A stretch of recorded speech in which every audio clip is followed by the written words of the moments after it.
Jealous ఎందుకు feel అవ్వడం, ఇంకా మంచిగా ఫీల్ అవ్వాలి కదా, దట్ ఎంత బాగా అనిపిస్తున్నాడు అని. So there is no jealous. చిచి లేదండి, అస్సలు అట్లా కాదు, మంచిగా ఉన్నాడు అనిపించింది. నాకు అట్లా ఏం అనిపించలేదండి, లాగ్ అట్లా ఏం అనిపించలేదు. మనం అనుకుంటే లాగ్, లేకపోతే లేదు. వెరీ నైస్, మంచిగా ఉంది, చాలా బాగుందండి యాక్టింగ్, వెరీ నైస్. అంటే చాలా మంచిగా పుల్ ఆఫ్ చేసింది అతని రోల్.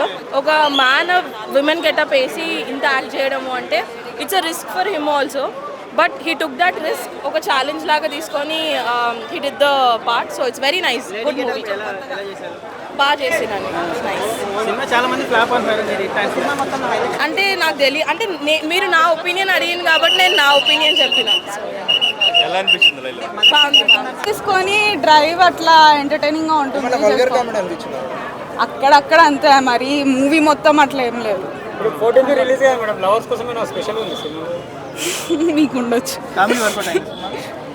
సెకండ్ హాఫ్ మొత్తం చూడొచ్చు. ఉంది yeah, overall it was entertaining, చాలా బాగుంది. వాళ్ళని చూసాం కానీ నిజంగా ఇలాంటి క్యారెక్టర్ వైజ్ చేయాలంటే గట్స్ ఉండాలి. విశ్వసేన అన్న నువ్వు తోపు అనుకోవచ్చు, ఎందుకంటే సినిమా అంతా ఒక లెవెల్ అయితే, అలాగే హీరో క్యారెక్టర్ వైజ్గా ఒక లెవెల్ అయితే, హీరోయిన్గా లైలా క్యారెక్టర్ చేయడం అనేది మామూలు విషయం కాదు. ఒక రేంజ్లో తీసుకెళ్లారు సినిమా మాత్రం.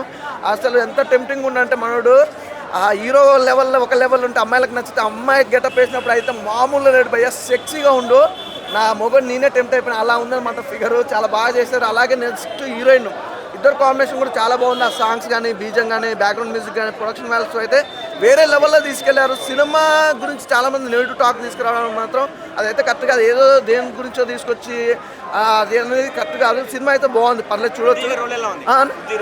శృతి గారి రోలు అది అసలు మామూలు రోల్ కాదు. ఆయన కూడా అంటే ఒక పోలీస్ ఆఫీసర్ తోటి కూడా ఇట్లా టైమింగ్ సెన్స్ అనేది కూడా చాలా బాగుంది. ఆయన టైమింగ్ అసలు మామూలుగా టైమింగ్ సెన్స్ కానీ అదే చెప్తున్నా, వాళ్ళ గురించి చెప్తున్నా. అంటే ఈ సినిమాలో బైకట్ చేయాల్సినంత విషయం కూడా ఏం లేదు, కావాలని నెగిటివ్ స్ప్రెడ్ చేస్తారు. అలాగే ఆ నెగిటివ్నెస్ అయితే ఈ సినిమాకి చాలా ప్లస్ అయింది నాకైతే తెలిసి. ఎందుకంటే సినిమా బైకట్ చేసేది చేయకూడదు అనేది పక్కన పెడితే, సినిమా వల్ల ఆ బైకట్, ఆ నెగిటివ్ థాట్స్ వల్ల సినిమా ప్రమోషన్స్ ఎక్కువైనాయి భయ్య. సినిమా అయితే బాగుంది, నేటి తీసేసి అంత మూవీ కాదు కానీ మంచి సినిమా, చూడొచ్చు, చాలా బాగుంది. అంటే విశ్వసేన కెరీర్లో ఇది ఒక డిఫరెంట్ రోల్, డిఫరెంట్ కాన్సెప్ట్ అనుకోవచ్చు. డైరెక్షన్ కూడా చాలా డిఫరెంట్ అనమాట. ఏంటన్నా అసలు ఆ డైరెక్షన్లో ఇప్పుడు మామూలుగా హీరోలు, తెలుగు ఇండస్ట్రీలో చాలామంది హీరోలు ఉంటారు కానీ లేడీ గెటప్గా చేయడం అనేది చాలా విషయం ఉన్న విషయం. అందులో హీరో మంచి టాలెంటెడ్ కాబట్టి సెట్ అయిపోయింది. సాంగ్స్ కూడా చాలా బాగున్నాయి. అసలు హీరోయిన్ నడుము గురించి చెప్పాలి భయ్య. అంటే మనం మామూలుగా హీరో గురించి మాట్లాడుకున్నాం, ప్రతి సినిమాలో హీరో సిక్స్ ప్యాక్ ఎప్పుడు చూపిస్తాడా, ఒక పాన్ ఇండియా హీరో ఎప్పుడైతే అనుకుంటాం. కానీ ఈ సినిమాలకు సంబంధించి అయితే హీరోయిన్ అసలు అమ్మాయి నడుము చూసినప్పుడల్లా సిక్స్ ప్యాక్ అనిపిస్తుంది. అలా హార్డ్ వర్క్ చేసేది. అమ్మాయి కూడా మంచి టాలెంటెడ్, ఎక్స్ప్రెషన్స్ బాగున్నాయి, డైలాగ్స్ కానీ డెలివరీ బాగుంది. అమ్మాయి ఖచ్చితంగా మంచి బ్రైట్ ఫ్యూచర్ ఉంటుంది. ఒక 10 సినిమాలు అయితే ఈజీ కొట్టుకొస్తుంది ఈ సినిమాతో. చాలా డిఫరెంట్ భయ్య, బాగుంది కాన్సెప్ట్. అలాగే సుంచిత్ గాడు అంటే యూట్యూబ్లో మామూలు యూట్యూబర్ అయ్యి అప్లగాడు, ఇందులో మంచి ఫుల్ లెంత్ లోడ్ క్యారెక్టర్ ఇవ్వడం, తర్వాత లాస్ట్కి లాయర్గా రివీల్ అవ్వడం, ఇదంతా చాలా బాగుంది. ప్రతి ఒక్క క్యారెక్టర్ కూడా అదిరిపోయింది భయ్య, బాగుంది.